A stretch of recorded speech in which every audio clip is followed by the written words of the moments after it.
Welcome to our YouTube channel learn easy. ഇന്ന് നമ്മൾ class 6 chapter 2 part 2 ആണ് ഇവിടെ ചെയ്യുന്നത്.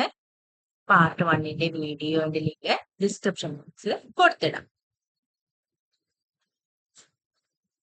നമ്മൾ പ്ലാന്റ്സിനെ കുറിച്ചിട്ടൊക്കെ പറഞ്ഞു അല്ലെ. ഇനി നമ്മൾ നോക്കാൻ പോകുന്നത് ലീവ്സിനെ കുറിച്ചാണ്. നിങ്ങൾക്ക് അറിയാം ഡിഫറെന്റ് ടൈപ്പ് ഓഫ് ലീവ്സ് ഉണ്ട് അല്ലെ. നിങ്ങളെ ഷേപ്പിലാണെങ്കിലും ഒക്കെ നിങ്ങൾ കണ്ടിട്ടുണ്ട് ഡിഫറെന്റ് ടൈപ്സ് ഉണ്ട്. നിങ്ങൾക്ക് ഈ may observe 10 lines on the leaves. നിങ്ങൾ എപ്പോഴും ഒബ്സർവ് ചെയ്തിട്ടുണ്ടാവും. ഒരു ലീഫ് എടുത്തിട്ട് ഏത് തരം ലീഫ് ആയിക്കോട്ടെ എടുത്ത് നോക്കിയാൽ ഇതുപോലെ ലൈനുകൾ കാണാം ആ ലീഫില് അല്ലേ. ഈ ലൈനുകളെ എന്താ വിളിക്കാന്നറിയോ? വെയിൻസ് എന്നാ വിളിക്കുക. The pattern of veins on the leaf is called venation. ഈ പാറ്റേൺ ഓരോ ലീഫിലും ഓരോ തരത്തിലായിരിക്കും ആ വെയിൻസ് കാണപ്പെടുന്നത് അല്ലെ. അങ്ങനെ ആ പാറ്റേണിനെ പറയുന്ന പേരാണ് വീനേഷൻ. ഈ ലൈൻസിനെ പറയുന്ന പേരാണ് ഈ തിൻ ലൈൻസിനെ പറയുന്ന പേരാണ് ഈ ലീഫിൽ കാണുന്ന തിൻ ലൈൻസിനെയാണ് നമ്മൾ വെയിൻസ് എന്ന് പറയുക. ദ പാറ്റേൺ ഓഫ് വെയിൻസിനെ നമ്മൾ എന്ത് പറയും? വീനേഷൻ. ഓക്കെ, നമുക്ക് ഇതിന്റെ ഡിഫറൻസ് എന്താന്ന് നോക്കാം. ഇവിടെ 3 തരത്തിലുള്ള ലീവ്സ് തന്നിട്ടുണ്ട്. ഒരു ഹിബിസ്കസിന്റെ ലീഫ്, ബനാന ലീഫ് തന്നിട്ടുണ്ട്, ഗ്രാസ്. നിങ്ങൾക്ക് ഇത് ഒബ്സർവ് ചെയ്ത് നോക്കിയാൽ തന്നെ അറിയാം അല്ലെ. ഇതിലെ വീനേഷൻ ഡിഫറെന്റ് ആണ് അല്ലെ. ഹിബിസ്കസിന്റെ എങ്ങനെയാണ്? സെന്ററിലെ ഒരു വെയിൻ ഉണ്ട് അല്ലെ. എന്നിട്ട് അതിന്റെ സൈഡിലായിട്ട് ഒരു നെറ്റ് പോലെ എന്ത് ചെയ്യുന്നുണ്ട്? രണ്ട് സൈഡിലായിട്ടും വെയിൻസ് കാണപ്പെടുന്നുണ്ട് അല്ലെ. You can observe a net-like pattern of veins on both sides of a thick middle vein. ഒരു തിക്ക് ആയിട്ടുള്ള മിഡിൽ വെയിനിന്റെ രണ്ട് സൈഡിലായിട്ടും ഒരു നെറ്റ് ലൈക്ക് ആയിട്ടുള്ള പാറ്റേൺ കാണാം വെയിൻസിന്റെ. ഇത്തരം pattern, this pattern is called. ഇനി ബനാന ലീഫിന്റെ കാര്യം നോക്കാം. ബനാന ലീഫിന്റെ കാര്യത്തിൽ എങ്ങനെയാണ്? ഈ വെയിൻസ് എല്ലാം പാരലൽ ആയിട്ടാണ് റൺ ചെയ്യുന്നത് അല്ലെ. കാണുന്നുണ്ടോ? പാരലൽ ആയിട്ടാണ് ഈ വെയിൻസ് റൺ ചെയ്യുന്നത്. ഇത്തരം വീനേഷനെ നമ്മൾ പാരലൽ വീനേഷൻ എന്ന് പറയും.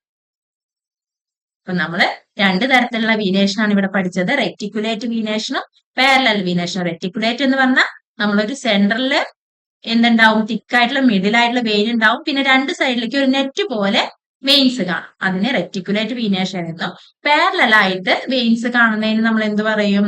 പാരലൽ വെയിനേഷൻ എന്ന് പറയും. ഈ ഗ്രാസിന്റെ നോക്കി അറിയാം പാരലൽ ആണ് അല്ലെ വെയിൻസ് ഒക്കെ. പിന്നെ പാരലൽ വീനേഷൻ എന്ന് പറയും.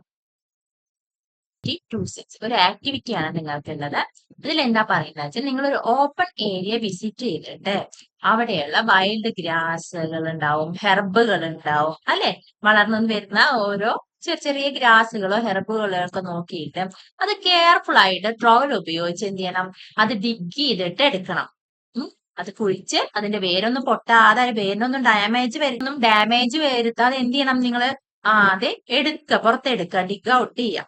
ഓക്കെ, വിത്ത് വാട്ടർ നിങ്ങൾ ആ റൂട്ടിനെ എന്ത് ചെയ്യണം? നന്നായിട്ട് വെള്ളത്തിൽ വാഷ് ചെയ്തിട്ട് ഒന്ന് ഒബ്സർവ് ചെയ്യാം. അപ്പൊ നിങ്ങൾക്ക് കാണാൻ കഴിയും നിങ്ങള് കുറെ നിങ്ങളുടെ റൂട്ട്സ് ഒക്കെ കേട് വരാതെ, ഡാമേജ് വരുത്താതെ എടുക്കണം എന്ന് പറയുന്നത് നിങ്ങളുടെ ഒബ്സർവേഷൻ ഒക്കെ കഴിഞ്ഞിട്ട് നിങ്ങൾക്ക് എന്ത് ചെയ്യാൻ പറ്റും? ആ ചെടീനെ റീപ്ലാന്റ് ചെയ്യാൻ പറ്റും. ഓക്കെ, ആ ഹെർബിനെ ഒക്കെ അതിന് വേണ്ടിയിട്ടാണ് ഡാമേജ് വരുത്താതെ നന്നായിട്ട് എടുക്കണം എന്ന് പറയുന്നത്. നിങ്ങൾ എന്നിട്ട് എന്ത് ചെയ്യണം? ആ റൂട്ട്സ് ഡിഫറെന്റ് ആയിട്ടുള്ള പ്ലാന്റ്സിന്റെ, ഹെർബ്സിന്റെയും ഗ്രാസിന്റെയൊക്കെ നിങ്ങൾ എടുക്കില്ലേ, അതിന്റെയൊക്കെ റൂട്ട്സ് നിങ്ങൾക്ക് ഒബ്സർവ് ചെയ്താൽ നിങ്ങൾക്ക് എന്ത് കാണാൻ പറ്റും? ഓരോ ചെടിയുടെയും റൂട്ട്സ് ഡിഫറെന്റ് ആയിരിക്കുന്നതായിട്ട് കാണാൻ പറ്റും അല്ലെ. അപ്പൊ നിങ്ങളിതാ ഒരു ഹിബിസ്കസിന്റെയോ ഇപ്പൊ മസ്റ്റാർഡ് സീഡ് അല്ലെ, മസ്റ്റാർഡ് സീഡിന്റെ പ്ലാന്റിന്റെ ഒക്കെ റൂട്ട് നോക്കി എങ്ങനെ ഉണ്ടായിരിക്കും? ഇതുപോലെ ഉണ്ടായിരിക്കും.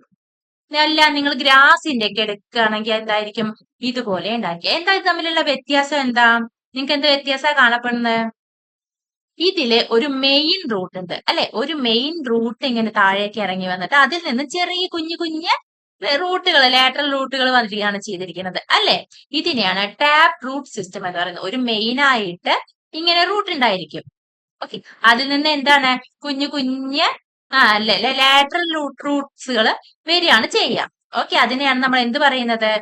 ടാപ്പ് റൂട്ട് സിസ്റ്റം എന്ന് പറയുന്നത്. ഹിബിസ്കസ്, മസ്റ്റാർഡ് ലീഫ് അങ്ങനെയൊക്കെയുള്ള ഹെർബ്സിന്റെ ഒക്കെ പൊതുവെ എന്താണ് കാണപ്പെടുന്നത്?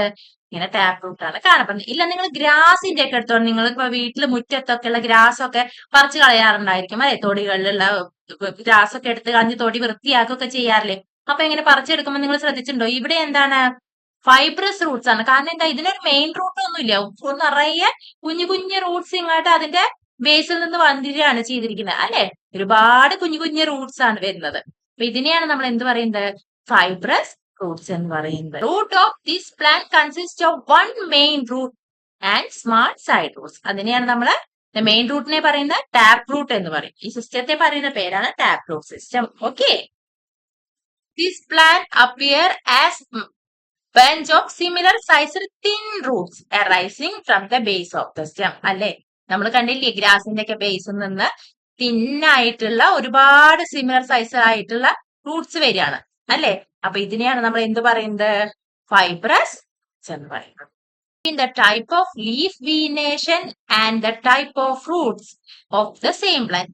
ഇനി നിങ്ങൾക്ക് തോന്നുന്നുണ്ടോ എന്തെങ്കിലും, നമ്മൾ ലീഫിനെ കുറിച്ച് പറഞ്ഞു അല്ലെ, പലതരത്തിലുള്ള ലീവ്സ് ഉണ്ടെന്ന് പറഞ്ഞു, പാരലൽ വീനേഷൻ, റെറ്റിക്കുലേറ്റ് വീനേഷൻ അങ്ങനെയൊക്കെ പറഞ്ഞില്ലേ. ഇനി നിങ്ങൾക്ക് ലീഫിന്റെ ആ വീനേഷൻ സ്ട്രക്ചറും റൂട്ടിന്റെ സിസ്റ്റവുമായിട്ട് എന്തെങ്കിലും സിമിലാരിറ്റി ഉണ്ടോ, ഇല്ലെങ്കിൽ ഒരേ പ്ലാന്റ് എന്തെങ്കിലും സിമിലാരിറ്റി കാണപ്പെടുന്നുണ്ടോ രണ്ടിനും എന്ന് ചോദിക്കുന്നത്, എന്ന് ഒബ്സർവ് ചെയ്യും നിങ്ങളോട് പറയുന്നത്. നിങ്ങൾക്ക് ഇവിടെ ഒരു ആക്ടിവിറ്റി തരികയാണ്. എന്ത് ചെയ്യണം, കുറച്ച് സാമ്പിളിങ്സ് എന്ത് ചെയ്യുക, കളക്ട് ചെയ്യാം. ഈ കോമൺ പ്ലാന്റ്സിന്റെ ഒരു 5 കോമൺ പ്ലാന്റ്സിന്റെ സാമ്പിൾസ് നിങ്ങൾ സ്കൂളിൽ നഴ്സറിയിൽ നിന്നോ ഇല്ലെങ്കിൽ തൊട്ടടുത്തുള്ള എവിടെ നിന്നും നഴ്സറികളിൽ നിന്നോ ഗാർഡനിൽ നിന്നോ എവിടെയെങ്കിലും നിങ്ങൾ 5 സാമ്പിളിങ്സ് കളക്ട് ചെയ്യണം. ഏതുപോലെ, അത് ലെമൺ ഗ്രാസോ മാരിഗോൾഡ് അങ്ങനെയൊക്കെയുള്ള നിങ്ങളെ ചുറ്റുവട്ടത്ത് കാണപ്പെടുന്നത്, കോമൺ ആയിട്ട് കാണുന്നത്. ഓക്കെ, എന്നിട്ട് എന്ത് ചെയ്യണം, before planting dum observe the Roots and the venation of the leaves. നിങ്ങൾ അതിന്റെ റൂട്ട്സും വീനേഷനും ഒബ്സർവ് ചെയ്യണം. എന്നിട്ട് അത് റെക്കോർഡ് ചെയ്ത് വെക്കണം. ഓരോ പ്ലാന്റിന്റെയും റൂട്ട് സിസ്റ്റം എങ്ങനെയാണ്, അതിന് നേരെ എന്ത് ചെയ്യണം, അതിന്റെ ലീഫിന്റെ വീനേഷൻ എങ്ങനെയാണെന്ന് ഒബ്സർവ് ചെയ്ത് വെക്കുക. എന്നിട്ട് റെക്കോർഡ് ചെയ്യാനാണ് പറയുന്നത്. എന്നിട്ട് നിങ്ങൾ എന്ത് ചെയ്യണം, ഈ താഴെ കാണുന്ന കോളം ഫില്ല് ചെയ്യണം. എന്നിട്ട് ഒബ്സർവ് ചെയ്യാം. ഇവിടെ തന്നിരിക്കുന്ന കോളംസ് ഫില്ല് ചെയ്യണം. നെയിം ഓഫ് ദ പ്ലാന്റ് നിങ്ങൾക്ക് കോമൺ ആയിട്ട് കാണുന്ന പ്ലാന്റ്സിന്റെ പേര് നിങ്ങൾക്ക് എഴുതാം, നിങ്ങളുടെ ഇഷ്ടത്തിന് എഴുതാം. അതിന്റെ ലീഫിന്റെ വീനേഷൻ ടൈപ്പ് നിങ്ങൾ ഇവിടെ എഴുതണം. അതുപോലെ തന്നെ റൂട്ടിനെ പറ്റിയിട്ടും. ഓക്കെ, ഞാനിവിടെ കുറച്ച് എക്സാമ്പിൾ തന്നിട്ടുണ്ട്. ഇവിടെ ലെമൺ ഗ്രാസ് ഓൾറെഡി തന്നിട്ടുണ്ട്. അതിന്റെ ലീഫ് എങ്ങനെയാണ്, പാരലൽ വീനേഷൻ ആണ് അല്ലെ. പാരലൽ വീനേഷൻ ആണെങ്കിൽ അവിടെ എന്താ നമുക്ക് ഒബ്സർവ് ചെയ്യാൻ പറ്റുന്നത്, ഫൈബ്രസ് റൂട്ട് ആണ്. അപ്പൊ നെക്സ്റ്റ് ഞാൻ ഹിബിസ്കസ് പ്ലാന്റ് അടുത്തേക്ക് നിങ്ങൾക്ക് എല്ലാവർക്കും അറിയാം, ചെമ്പരത്തി അല്ലെ. ചെമ്പരത്തിയുടെ ഇല എങ്ങനെയാണ്, റെറ്റിക്കുലേറ്റ് വീനേഷൻ ആണ് അല്ലെ. എന്നിട്ട് അതിന്റെ വേര് നിങ്ങൾ ഒബ്സർവ് ചെയ്താൽ കാണാം, അതിന് ടാപ്പ് റൂട്ട് ആണ്. ടാപ്പ് റൂട്ട് എന്ന് പറഞ്ഞ ഒരു മെയിൻ റൂട്ട് ഉണ്ടായിരിക്കും. എന്നിട്ട് കുഞ്ഞു കുഞ്ഞ് തിന്നായിട്ടുള്ള ലാറ്ററൽ റൂട്ട്സ് അല്ലെ, സൈഡ് റൂട്ട്സ് ഉണ്ടായിരിക്കും. നെക്സ്റ്റ് റോസ് എടുത്തു. റോസിനെ നോക്കുമ്പോ എങ്ങനെ തന്നെയാണ്, റെറ്റിക്കുലർ വീനേഷൻ ആണ് ലീഫിൽ കാണുന്നത്, റൂട്ടോ ടാപ്പ് റൂട്ട്. പിന്നെ ബനാന പ്ലാന്റ് നിങ്ങൾ എല്ലാവരും കണ്ടിട്ടുണ്ടാവും, വാഴയുടെ ഇല അല്ലെ. വാഴയുടെ ഇലയിൽ എങ്ങനെയാണ്, പാരലൽ ആയിട്ടാണ് അല്ലെ ലീഫിനെ കാണപ്പെടുന്നത്, പാരലൽ വീനേഷൻ ആണ്. അതിലെങ്ങനെയാണ്, റൂട്ട് എങ്ങനെയാണ്, ഫൈബ്രസ് റൂട്ട് ആണ്. അപ്പൊ ഇതിൽ നമുക്ക് എന്ത് മനസ്സിലാക്കാം, പാരലൽ ആണ് ലീഫ് വീനേഷൻ ആണ് ലീഫിന്റെ സ്ട്രക്ചർ എങ്കിൽ, പാരലൽ വീനേഷൻ ആണ് ഇങ്ങനെ ലീഫിൽ ഇങ്ങനെ പാരലൽ വീനേഷൻ ആണ് കാണുന്നതെങ്കിൽ എന്തായിരിക്കും, ഫൈബ്രസ് റൂട്ട് ആയിരിക്കും. മനസ്സിലായോ, പാരലൽ വീനേഷൻ ആണെങ്കിൽ ഫൈബ്രസ് റൂട്ട് ആയിരിക്കും. അല്ല റെറ്റിക്കുലേറ്റ് വീനേഷൻ, റെറ്റിക്കുലേറ്റ് വീനേഷൻ എന്ന് പറഞ്ഞാൽ നിങ്ങൾ ആലിന്റെ ഒക്കെ അല്ലേ കണ്ടിട്ടില്ലേ, സെന്ററിൽ ഇങ്ങനെ അത് കാണും. എന്നിട്ട് എങ്ങനെയാണ്, ലീഫിനെ എങ്ങനെയാണ് സൈഡിൽ ഇങ്ങനെ കുഞ്ഞു കുഞ്ഞിതായിട്ട് ഇങ്ങനെ ഉണ്ടാവും അല്ലെ. ഇങ്ങനെ റെറ്റിക്കുലേറ്റ് വീനേഷൻ ആണെങ്കിൽ എന്താണ്, ടാപ്പ് റൂട്ട് ആയിരിക്കും. ഓക്കെ, റെറ്റിക്കുലേറ്റ് വീനേഷൻ ആണെങ്കിൽ ടാപ്പ് സിസ്റ്റം ആയിരിക്കും. ഇത് നിങ്ങൾ ഒബ്സർവ് ചെയ്ത് മനസ്സിലാക്കുക. Okay, root and its leaves have reticulate venation. Fibrous roots and its leaves have parallel venation. Now is another example of a plant with tap roots and reticulate venation in leaves.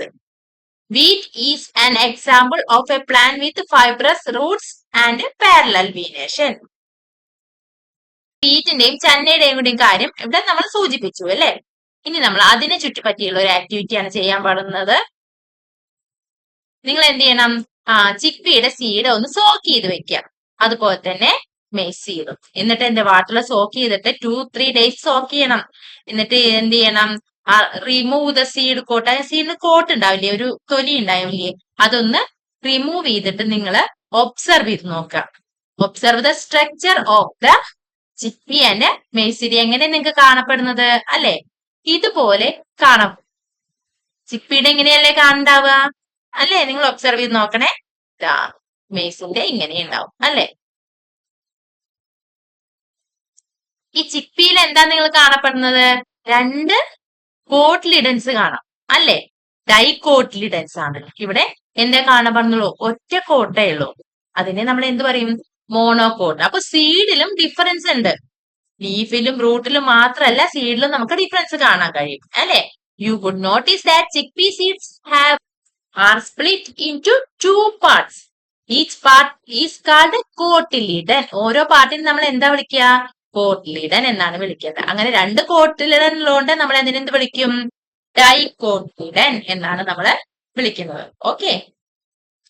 Plants that have seed with 2 cotyledons are called dicotyledons.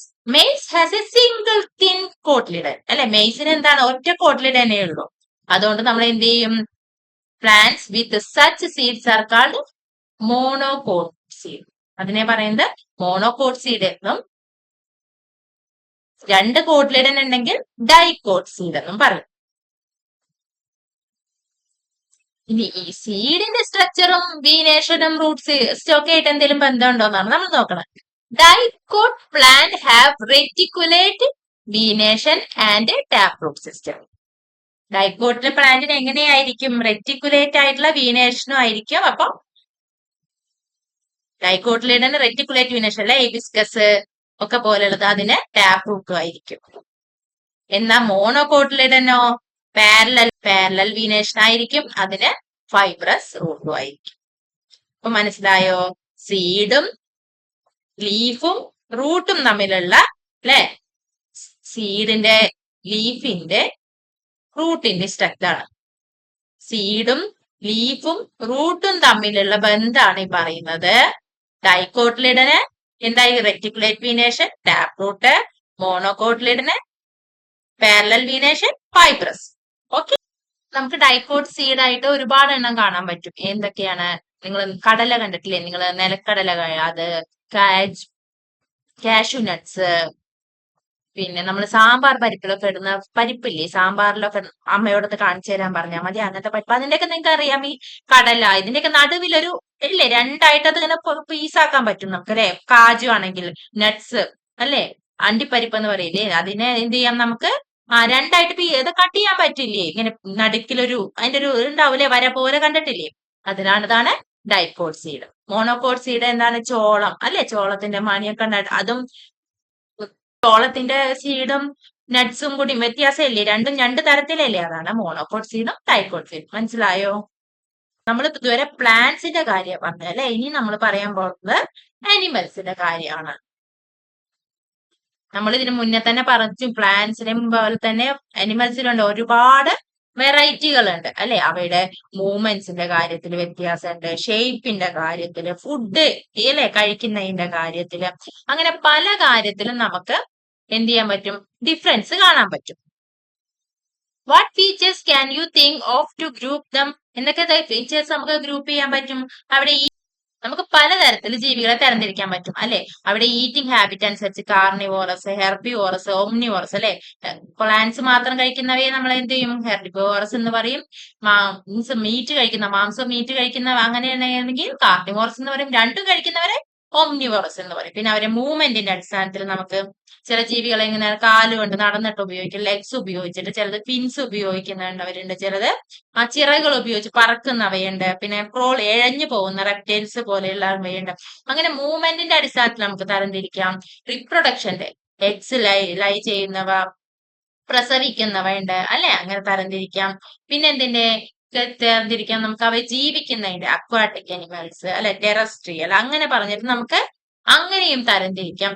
അങ്ങനെ നമുക്ക് ഒരുപാട് features, സിമിലാരിറ്റിയും ഡിസിമിലാരിറ്റിയും വെച്ച് നമുക്ക് ഒരുപാട് തരത്തിൽ എന്ത് ചെയ്യാൻ പറ്റും, അനിമൽസിനെ നമുക്ക് ഗ്രൂപ്പ് ചെയ്യാൻ പറ്റും അല്ലെ. ഫസ്റ്റ് ഭാഗത്തില് ടേബിൾ ടൂല് നമ്മൾ ഓൾറെഡി ഇതിനെ പറ്റിയിട്ട് മൂവ്മെന്റ്സിന്റെ രീതിയിൽ തരംതിരിച്ചിട്ടുണ്ട് അല്ലെ? ജീവികളെ ഓർമ്മയുണ്ടോ നിങ്ങൾ?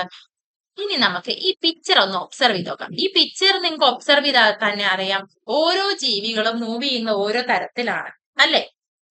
എങ്ങനെയാണ് മൂവ് ചെയ്യുന്നത്? ബേർഡ്സ് ചിറകുകൾ ഉപയോഗിച്ചിട്ട് അല്ലെ ആണ് അതിന്റെ ടെയിലും ചിറകുകളും ഒക്കെ ഉപയോഗിച്ചിട്ടാണ് പറന്നിട്ടാണ് മൂവ് ചെയ്യുന്നത്. ഒരു സ്ഥലത്ത് നിന്ന് മറ്റ് വൺ പ്ലേസ് ടു അനദർ പ്ലേസിലേക്ക് മൂവ് ചെയ്യുന്നത് എങ്ങനെയാണ്? അത് ഉപയോഗിച്ചിട്ടാണ്.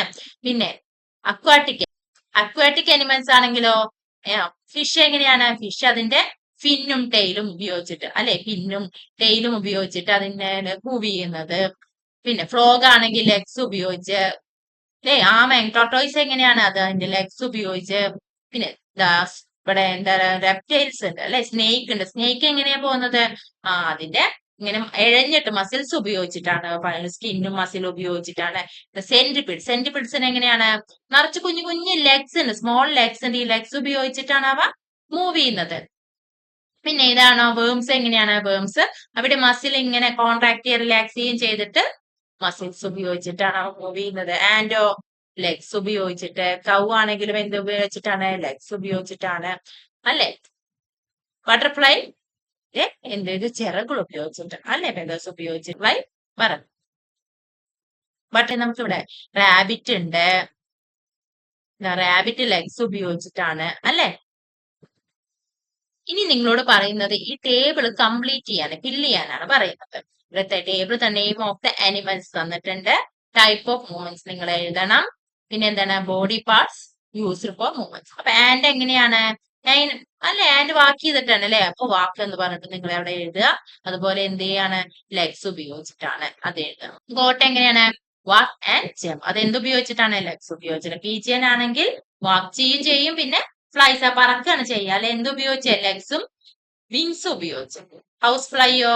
വാക്ക് ആൻഡ് ഫ്ലൈസ്. അത് എങ്ങനെ ഉപയോഗിച്ചിട്ടാണ്? ലെഗ്സും വിങ്സും ഉപയോഗിച്ച്. ഫിഷ് എന്താ ചെയ്യാ? ഫിഷ് സ്വിം ചെയ്യാ അല്ലെ? സ്വിം ചെയ്യുന്നത് എന്തുപയോഗിച്ചിട്ടാണ്? അതിന്റെ ഫിൻ ഉപയോഗിച്ചിട്ടാണ്. നിങ്ങൾക്ക്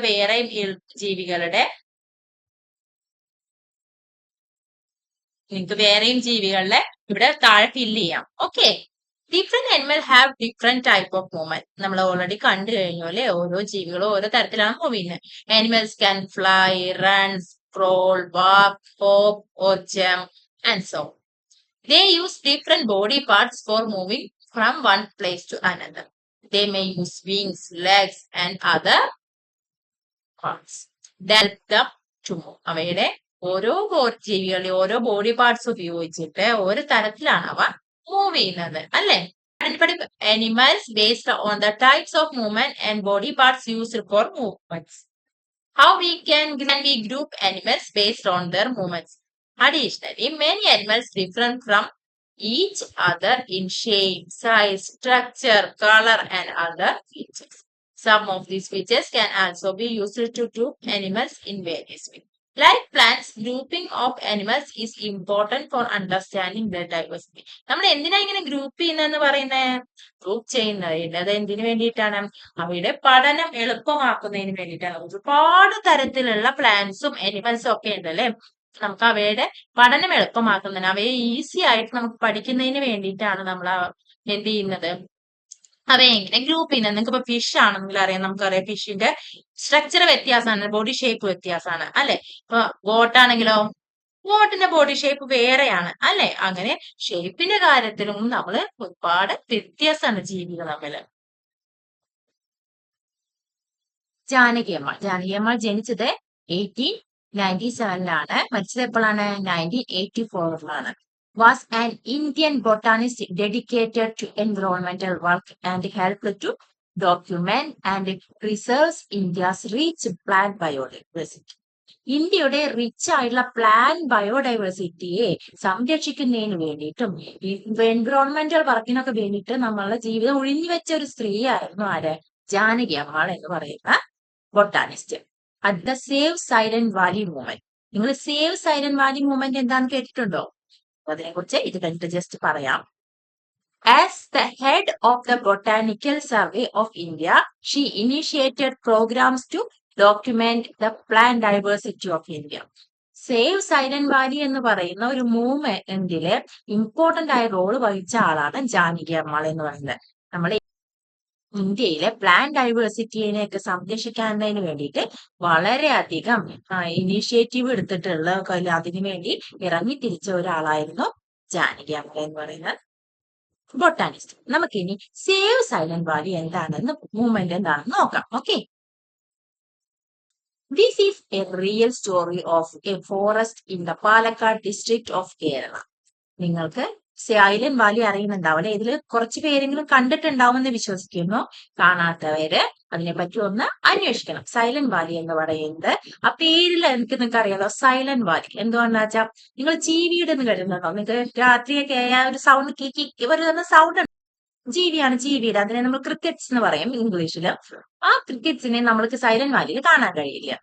അതുകൊണ്ടാണ് അത് സൈലന്റ് വാലി എന്നുള്ള പേര് വന്നത്. അത് ഇങ്ങനെ സൗണ്ട് ഉണ്ടാക്കിക്കൊണ്ടേയിരിക്കും അല്ലെ? നമ്മളൊരു ചിലപ്പോൾ സമയത്ത് നമുക്ക് ഭയങ്കര ഡിസ്റ്റന്റ് ആയിട്ട് തോന്നും. അതിങ്ങനെ കണ്ടിന്യൂസ് ആയിട്ട് ഇങ്ങനെ സൗണ്ട് ഉണ്ടാക്കിക്കൊണ്ടേയിരിക്കും. It is about preserving untouched beauty of a moist evergreen forest and it is rich biodiversity. വളരെയധികം ബയോഡൈവേഴ്സിറ്റി ഉള്ള ഒരു എവർ ഗ്രീൻ ആയിട്ടുള്ള ഒരു സ്ഥലമാണ് സൈലന്റ് വാലി എന്ന് പറയുന്നത്. The now famous Silent Valley was saved by a remarkable movement led by common people who were not even residing in the vicinity of the forest. നമ്മൾ ഫോറസ്റ്റിന്റെ അടുത്ത് ജീവിച്ചിരുന്നവരല്ലാതെ തന്നെ കുറച്ച് ദൂരെ താമസിച്ചിരുന്ന ആളുകൾ പോലും സൈലന്റ് വാലിനെ സംരക്ഷിക്കണം എന്ന് പറഞ്ഞ സാധാരണ ജനങ്ങള് അവര് മുന്നോട്ട് വന്നിട്ടുള്ളതിന്റെ ഒരു ഫലമായിട്ടാണ് ഇന്ന് നമുക്ക് കാണുന്ന ആ ബയോഡൈവേഴ്സിറ്റി നിലനിർത്താനായിട്ട് കഴിഞ്ഞിട്ടുള്ളത്.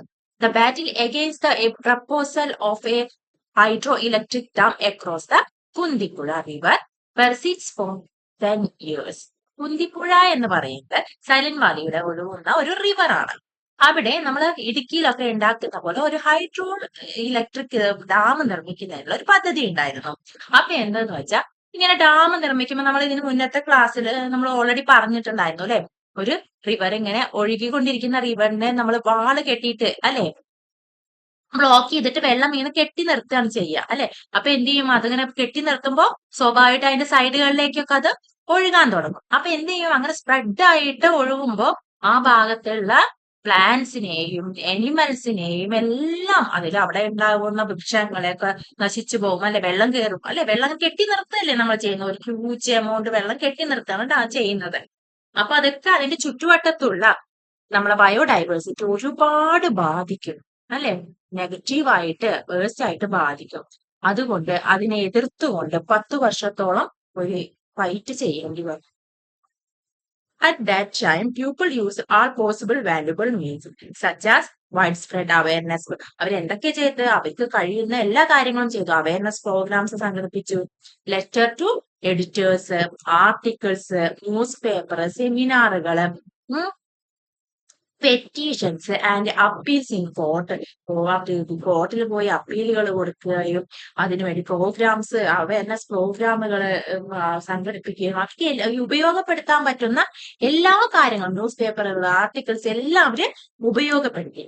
The movement was successful in saving the silent world. അവസാനം ആ മൂവ്മെന്റ് എന്ത് ചെയ്തു? ഒരു സക്സസ്ഫുള്ളിലേക്ക് എത്തിച്ചേർന്നു. ഇതാണ് സേവ് സൈലന്റ് വാലി മൂവ്മെന്റ്. ഇതില് ഇമ്പോർട്ടന്റ് ആയിട്ടുള്ള ഒരു റോള് വഹിച്ചിട്ടുള്ള ആളായിരുന്നു ജാനകി അമ്മാൾ എന്നാണ് നമ്മൾ നേരത്തെ പറഞ്ഞത്. Plants and animals in different surroundings. You might have observed during nature walks that different animals live in different surroundings. അല്ലെ? ഡിഫറെന്റ് അനിമൽസ് ഡിഫറെന്റ് സറൗണ്ടിങ്സ് ഉള്ളതായിട്ട് നിങ്ങൾ ഒബ്സർവ് ചെയ്തിട്ടുണ്ടാവും. You have also recorded movements of animals in 2-5. Does the movements of these animals depend upon their surroundings?